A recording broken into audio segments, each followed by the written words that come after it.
नमस्कार। आज हम हिंदी व्याकरण के अंतर्गत समास विषय पर चर्चा करेंगे। समास का शाब्दिक अर्थ होता है संक्षिप्त करना या छोटा करना, जबकि इनका शाब्दिक विच्छेद यानी ये दो शब्दों से मिलकर बना है। एक समधन आस, सम का अर्थ होता है समीप या पास, जबकि आस का अर्थ होता है बैठना या बैठाना। उसके बाद देखते हैं कि ये जो है पेपर में आपके पास 10वीं में आया है निश्चित तौर पे, 18 में भी 19 में भी, तीनों सेट में। तो इनको अच्छे से पढ़ेंगे और इसमें मुख्य रूप से आपके पास पूछा गया है कि समास का नाम लिखना है और उनका विग्रह करना है। एक साल पूछा गया है कि जिस समासिक शब्द में दोनों पद प्रधान होते हैं वो कौन सा समास है, तो आपके पास आता है द्वंद्व समास जिसमें दोनों पद प्रधान होते हैं। उसके बाद है समास का विलोम शब्द। जनरली लोग ये सोचते हैं कि समास का विलोम संधि होता है, लेकिन संधि नहीं होता है। समास का विलोम होता है व्यास। व्यास जो है वी धन आस से मिलकर बना है, जिसमें यण संधि होता है। वी का अर्थ होता है दूर या अन्य, और आस का अर्थ होता है जो आसन शब्द से मिलकर बना है। इसका मतलब होता है बैठना या बैठाना। चौथा यहाँ पे देखेंगे, इसमें विशेष तौर पे एक है आपके पास सामासिक शब्द या सामासिक पद।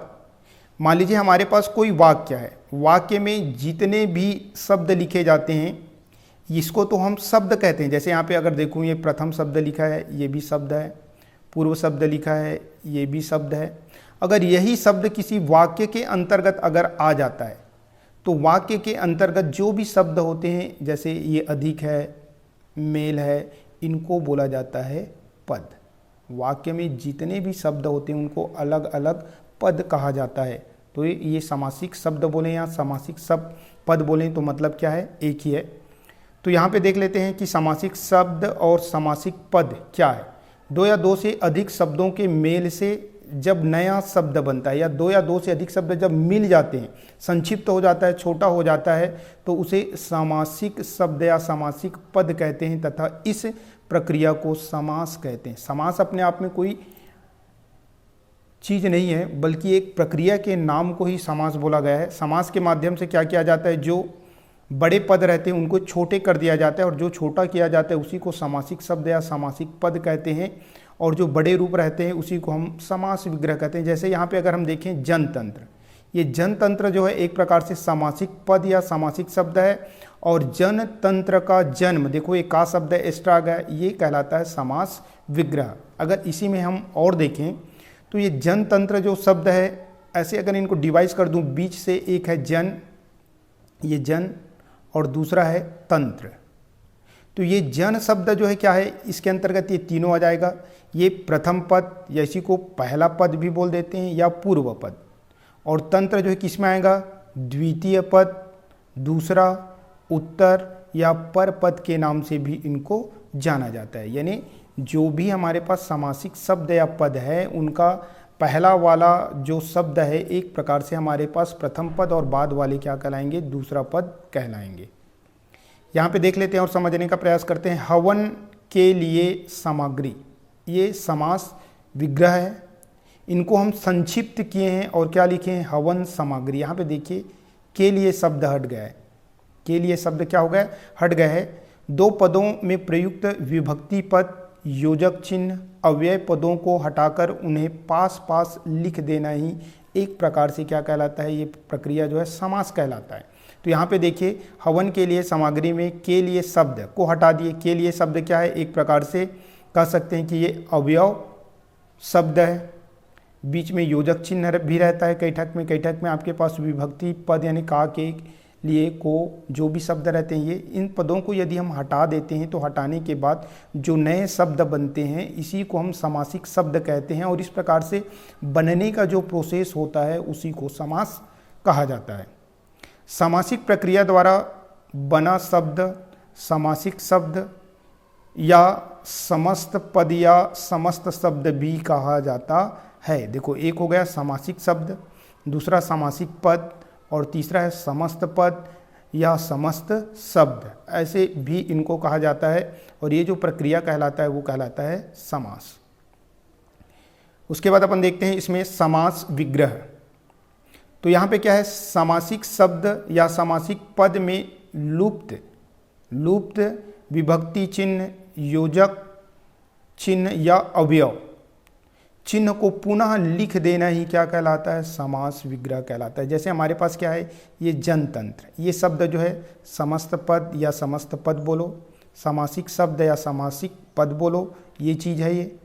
उसके बाद देखिए जनतंत्र, इसमें का शब्द एक्स्ट्रा डाल दिया गया, ये का, जन का तंत्र। तो इस प्रकार से यदि हम लिखते हैं तो ये कहलाता है समास विग्रह, ये कहलाता है सामासिक पद और ये कहलाता है समास विग्रह, और प्रोसेस कहलाएगा समास।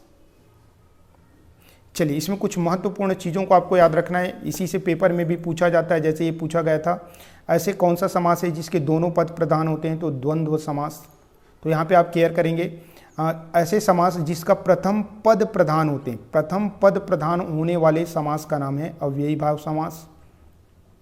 उसके बाद ऐसे समास जिनका द्वितीय पद, जिसे उत्तर पद बोलते हैं, अगर उत्तर पद प्रधान है तो 3 समास ऐसे हैं जिनके उत्तर पद प्रधान होते हैं।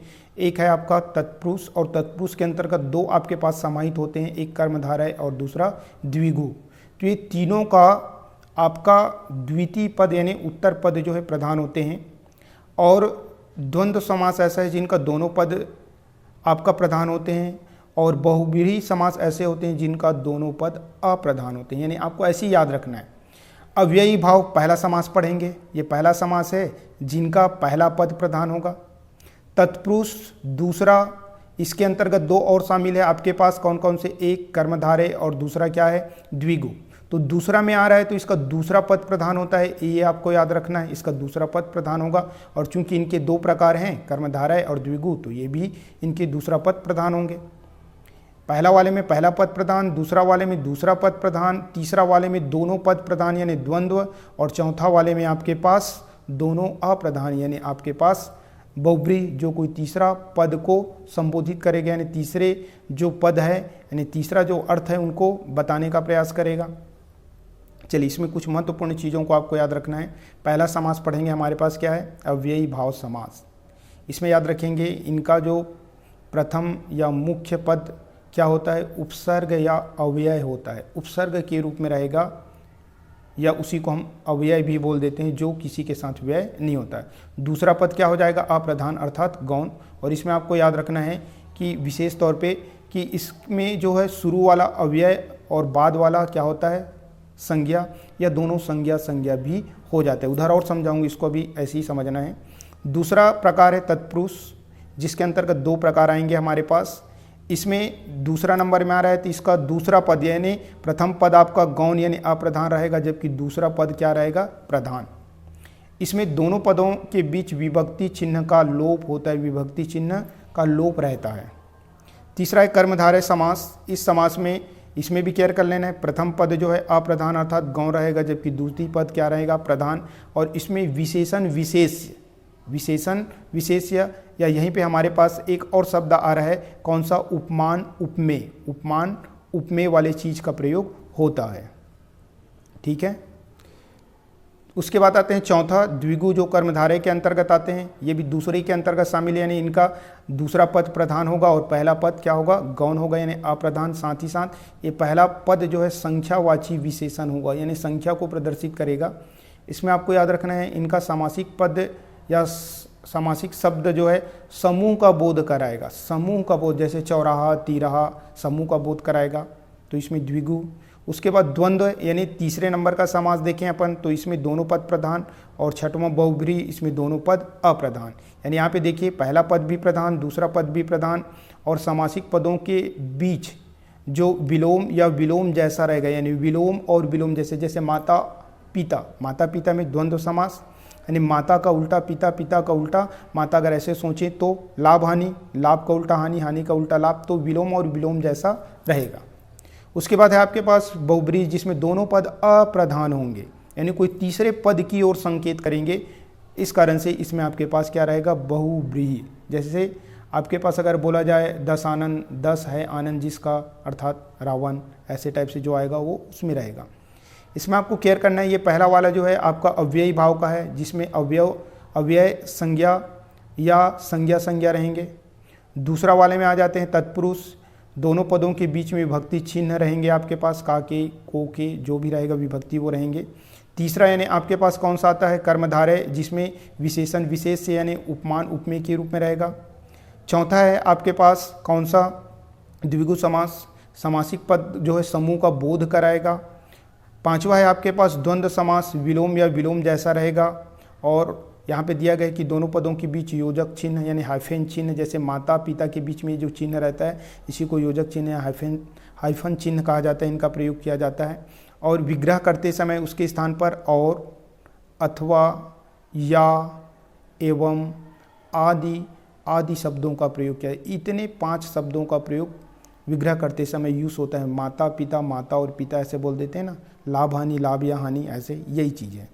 छठवां आपके पास आता है बहुब्रीहि समास। इसमें आपको अर्थ की प्रधानता यानी सांकेतिक अर्थ, यानी दोनों पद मिलकर किसी तीसरे अर्थ की ओर संकेत करेंगे। चलिए अब एक एक समास में आ जाते हैं, थोड़ा देख लेते हैं। पहला है हमारे पास अव्ययी भाव समास। हर चीज़ों को बता रहा हूँ। पहला समास यानी इनका पहला पद प्रधान होगा और दूसरा पद जो है गौण होगा। पहला पद हमेशा या तो उपसर्ग होगा या अव्यय होगा और दूसरा पद हमेशा संधि। ये उपसर्ग या अव्यय या कभी कभार संधि भी हो सकता है। विशेष में भी देखें अव्यय और संधि के रूप में रहेगा या दोनों संधि रहेगा तो भी चलेगा। संधि शब्द बोलो, संज्ञा रहेगा। संज्ञा यानी किसी का नाम। तो यहाँ पे देखिए समासिक पद और विग्रह अगर हम देखें तो जैसे प्रत्येक, प्रतिधन एक, यहाँ पे देखिए प्रति शब्द क्या है आपका उपसर्ग है। उसके बाद प्रतिदिन यानी प्रत्येक दिन, दिन यानी प्रति शब्द यहाँ पे क्या है उपसर्ग है। इसी प्रकार से और देखते जाएंगे हमारे पास यथाशक्ति, यथा शब्द आपका क्या है अव्यय है, उपसर्ग के रूप में भी इनको लिए जा सकता है। तो यथाशक्ति यानी शक्ति के अनुसार, यथेष्ट यानी यथा इष्ट, आमरण यानी मरने से लेकर, अनुकूल यानी कुल के अनुसार, प्रतिकूल इच्छा के विरुद्ध। यहाँ पे अब देखिए नया चीज़ जिसको आप लोग हमेशा जब भी पढ़ते हैं तो कोई भी 2 चीज़ आता है और उनके बीच मान लीजिए योजक चिन्ह रहता है तो आंख मूंद के आप लोग इनको द्वंद्व समास लगाते हैं, लेकिन ऐसा नहीं है। यहाँ पे दिन शब्द है और ये एक प्रकार से अगर बोलें तो संज्ञा के रूप में इनका प्रयोग किया जाएगा। दोनों संज्ञा है। अब यहाँ पे देखिए दोनों संज्ञा होने के कारण से इसमें कौन सा समास होगा अव्ययी भाव समास होगा। यहाँ पे याद रखना दिन यानी हर दिन या प्रतिदिन, पल यानी हर पल प्रत्येक पल, बार हर बार या प्रत्येक बार, हाथों हाथ ही हाथ में, ठीक है। उसके बाद गली यानी प्रत्येक गली या हर गली। तो यहाँ पे आपको कंफ्यूज नहीं होना क्योंकि ये आपका संज्ञा के रूप में प्रयोग हुआ है, इस कारण से इसमें अव्ययी भाव समास होगा। दूसरा है हमारे पास तत्पुरुष समास। दूसरे नंबर का है तो मान के चलिए इनका जो दूसरा पद है वो प्रधान होगा, जबकि प्रथम पद क्या होगा गौण यानी अप्रधान होगा। और दोनों पदों के बीच विभक्ति चिन्ह रहेगा। जो संस्कृत में विभक्ति पढ़ते हैं ना वो सारे विभक्ति चिन्हों का प्रयोग होगा। आपके प्रथम विभक्ति और संबोधन के छोड़ बाकी जो 6 है तो 6 प्रकार भी इनके रहेंगे। जैसे पहला है कर्म तत्पुरुष, कर्ता ने कर्म को, कर्म का विभक्ति चिन्ह क्या है को, तो यहाँ पे को शब्द का यूज होगा। देखिए जेब कतरा यानी जेब को कतरने वाला, विभक्ति चिन्ह को आ गया। को है तो आप जान जाएंगे कि कर्म तत्पुरुष समास। गगन चुंबी, गगन को चुनने वाला। यश प्राप्त, यश को प्राप्त। यहाँ पे देखिए दूसरा पद जो है आपका प्रधान हो रहा है, ये प्राप्त शब्द है, ठीक है। इसमें देखेंगे जेब, उसके बाद कतरा यानी कतरा शब्द है, ये कतरा शब्द आएगा। उसके बाद करण में से, इसका विभक्ति चिन्ह से है। कोपाकुल यानी कोप से व्याकुल, रेखांकित यानी रेखा से अंकित, शोकग्रस्त शोक से ग्रस्त, ऋण मुक्त ऋण से मुक्त से शब्द आया तो करण। संप्रदान के लिए होता है इसका विभक्ति चिन्ह, तो स्नान गृह यानी स्नान के लिए गृह। हस्तलिखित, हस्त द्वारा लिखित। प्रयोगशाला, प्रयोग के लिए शाला। स्नान घर, स्नान के लिए घर। उसके बाद आपके पास आता है अपादान, जिसका यहाँ पे से है तो गुण, गुण से हीन, गुणहीन यानी गुण से हीन। उसके बाद जलहीन, जल से हीन। पदच्युत, पद से च्युत। उसके बाद आता है संबंध तत्पुरुष, इसका है का। जनतंत्र यानी जन का तंत्र, जनमत जन का मत। राजप्रसाद, राज का प्रसाद। राजपुत्र यानी राजा का पुत्र। शिवालय यानी शिव का आलय यानी शिव का रहने का स्थान। विद्यासागर यानी विद्या का सागर। यहाँ पे आपको ये केयर करना है कि कौन सा विभक्ति चिन्ह है, उसी के आधार पे। छठवां है अधिकरण तत्पुरुष समास। इसमें विभक्ति चिन्ह के रूप में का उपयोग किया जाता है। जैसे शोक मग्न, शोक से मग्न। लोकप्रिय, लोक में प्रिय। गृह प्रवेश, गृह में प्रवेश। आप बीती, आप पर बीती। ये पर और में इनका विभक्ति हुआ।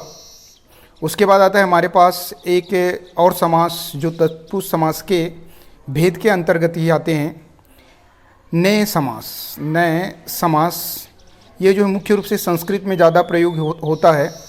इसमें खासियत क्या है कि पूर्व पद में निषेध सूचक अर्थात नकारात्मक शब्द लगे होते हैं। जैसे अ, न, अन, ना, गैर, और इन सब का मतलब होगा न। जैसे अधर्म यानी न धर्म, अचल न चल, ना पसंद न पसंद, अन्याय न न्याय, अभिज्ञ न अभिज्ञ, अनभिज्ञ है तो न अभिज्ञ, गैर वाजिब न वाजिब। इस प्रकार से नए समास में न शब्द का प्रयोग होगा। उसके बाद देखते हैं तीसरा है कर्मधारय समास, जो तत्पुरुष समास के एक प्रकार के रूप में इनको देखा जाता है। इसमें अपन देखेंगे कि चूंकि ये इसमें यानी प्रथम पद जो है क्या होता है, गौण होता है यानी अप्रधान होता है, जबकि इसका द्वितीय पद क्या होता है, प्रधान। तत्पुरुष में भी सेम था, इसका भी प्रथम पद गौण था और द्वितीय पद क्या था, प्रधान था। सेम इसमें भी हुआ, लेकिन इसकी पहचान ये है कर्मधारय का कि इसमें विशेष्य जो है आपका क्या होगा, असंख्यावाची। असंख्यावाची होगा। इसमें थोड़ा आपको ये चीज़ समझना पड़ेगा। विशेषण के कुल हमारे पास 5 प्रकार होते हैं। क्या क्या, गुणवाचक, संख्यावाचक, परिणामवाचक, संकेतवाचक, व्यक्तिवाचक। यहाँ पे जो संख्यावाचक है, संख्यावाचक ये केवल एक है संख्यावाचक, बाकी ये आपके पास जो 4 है गुण, परिणाम, संकेत और व्यक्तिवाचक, वो सब असंख्यावाची विशेषण के अंतर्गत आएंगे। तो ये मान के चलिए कि ये संख्यावाची अगर हुआ तो ये जो है केवल और केवल संख्यावाची विशेषण यानी द्विगु समास में जाएगा। ये यानी विशेषण प्लस संज्ञा अगर रहेगा तो मान के चलिए कर्मधारय। संख्यावाची विशेषण के साथ अगर संज्ञा हो तो वो द्विगु होगा, राइट। तो इनके आधार पे आपको केयर करना है। तो इसमें देख लेते हैं हमारे पास कर्मधारय में जिसके प्रथम पद गौण, द्वितीय पद जो है प्रधान होते हैं। इसमें आपको इसकी पहचान क्या करना है, विशेषण विशेष्य, उपमान उपमेय के रूप में रहेगा। कुछ उदाहरण देख लेते हैं। जैसे हमारे पास है पीताम्बर, पीला है अंबर जिसका, पीला है अंबर जिसका अर्थात वह क्या है हमारे पास, श्री कृष्ण जी। महाविद्यालय, महान है जो विद्यालय, ये इनका विग्रह हुआ। उसके बाद देख लेते हैं हमारे पास महादेव, महान है जो देव, महान है जो देव। नीलगाय, नीला है जो गाय, ये लाल में जितना है वो 10वीं में है आपके बुक में। कमल नयन, कमल के समान नयन। चंद्रमुख, चंद्र के समान मुख। दूधमुही, दूध पीते मुख वाली। उसके बाद एक गूढ़ प्रश्न यानी गंभीर प्रश्न, एक कर्मधारय का उदाहरण हुआ आपके पास। और है हमारे पास आशा लता, आशा रूपी लता। गगन आंगन यानी गगन रूपी आंगन। नवयुवक, नवयुवक। महाशय, महान आशय। महारानी, यहाँ पे केयर करना है महती रानी, महती रानी ही होगा, महान रानी नहीं बल्कि महती रानी। लौह पुरुष, लौह सादृश्य पुरुष।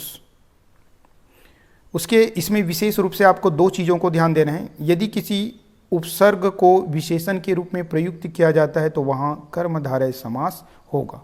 यहाँ पे आप देखिए का शब्द है, क शब्द है, यहाँ पे स शब्द है, सु शब्द है। ये विशेषण यहाँ पे एक प्रकार से उपसर्ग होते हुए लेकिन इनकी प्रयुक्ति जो है किसके रूप में किया जा रहा है, आपका विशेषण के रूप में। अब आप सोचोगे कि ये तो उपसर्ग है तो अव्ययी भाव में जाना चाहिए, लेकिन ऐसा नहीं है, क्योंकि यहाँ पे देखिए का पुरुष अर्थात का मतलब यहाँ पे हो रहा है कायर पुरुष। कपूत, का मतलब हो रहा है बुरा यानी बुरा पुत्र। सपूत, सपूत यानी अच्छा या योग्य पुत्र। कुपुत्र, सुपुत्र यानी अच्छा पुत्र। इस प्रकार से यहाँ पर भी आपका कौन सा होगा हमारे पास, कर्मधारय। दूसरा तथ्य आपको याद रखना है, विशेषण पदों का दोहरान अगर हो, कोई भी विशेषण पद जो आपकी संज्ञा की विशेषता बताती है वो अगर दो बार आ जाए और उनके बीच हाइफन चिन्ह हो यानी योजक चिन्ह हो, जैसे लाल लाल, आप लोग जनरली इसको क्या बोलते हैं, द्वंद्व में जाएगा, लेकिन आपको यहाँ पे याद रखना है ये द्वंद्व समास नहीं होगा बल्कि कौन सा समास होगा, कर्मधारय होगा। कारण क्यों, विशेषण प्रयुक्त होना चाहिए और यहाँ पे उसी विशेषण का दोहरान हो रहा है। तो यहाँ पे आपके पास लाल लाल में क्या हो जाएगा, लाल ही लाल, काला काला, काला ही काला। उसी प्रकार से सफ़ेद झक, नीला भक, हरा कच्छ, मोटा ताजा, गोल मटोल, इसमें भी आपके पास कर्मधारय होगा। लाल मुख, लाल जो लाल है जो सुर्ख है, सॉरी लाल सुर्ख यानी जो लाल है जो सुर्ख है यानी अत्यंत लाल, ये भी किसके अंतर्गत आएंगे, आपका कर्मधारय। चौथा है द्विगु समास। आपको याद रखना है ये भी तत्पुरुष के अंतर्गत है, यानी इनका पहला पद जो है गौण यानी अप्रधान होगा जबकि द्वितीय पद प्रधान होगा। और इसमें पहचानने के लिए क्या है कि पहला पद जो है आपका संख्यावाची विशेषण होगा और दूसरा पद की गिनती बताएगा, जबकि दूसरा पद विशेष होता है। यहाँ पे पहला पद संख्यावाची और दूसरा पद का ये क्या बताएगा, गिनती बताएगा। जैसे देख लेते हैं, पंचवटी यानी 5 वटों का समूह। ये पंच यानी 5, 5 किसकी गिनती बता रही है, यानी गिनेंगे वो क्या है, वट यानी 5 वटों का समूह। समूह शब्द है, समारा शब्द यूज होगा। तिराहा यानी 3 राहों का समूह। उसके बाद है चतुर्भुज, 4 भुजाओं का समूह। चौपाया, 4 पाँव वाला।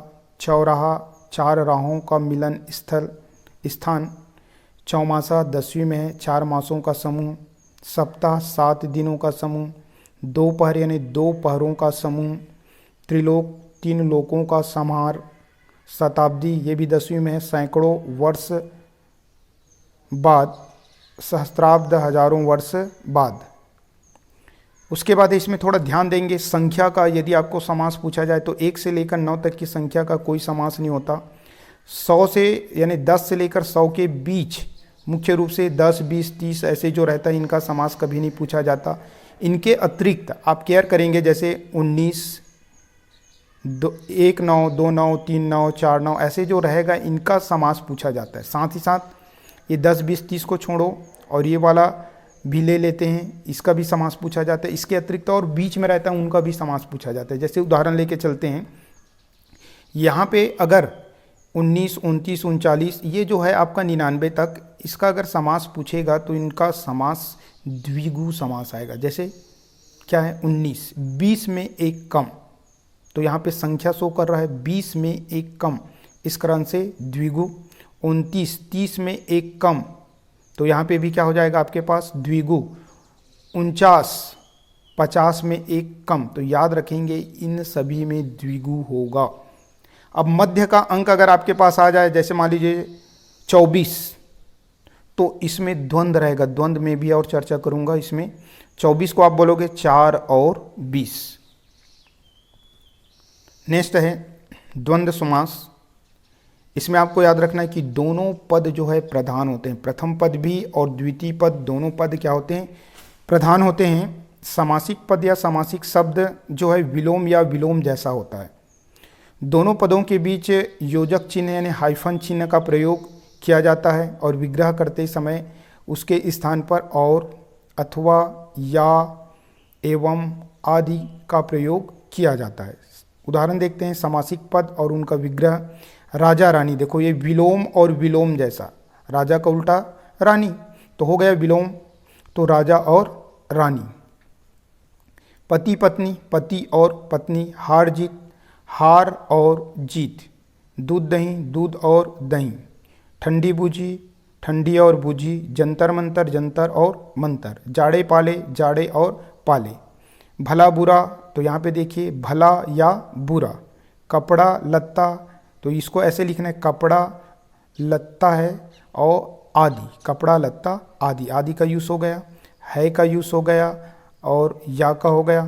चाय वाय, तो यहाँ पे एक प्रकार से अव्यय शब्द है, तो चाय सही शब्द है और ये अवयव शब्द है, तो चाय वाय यानी चाय वाय आदि।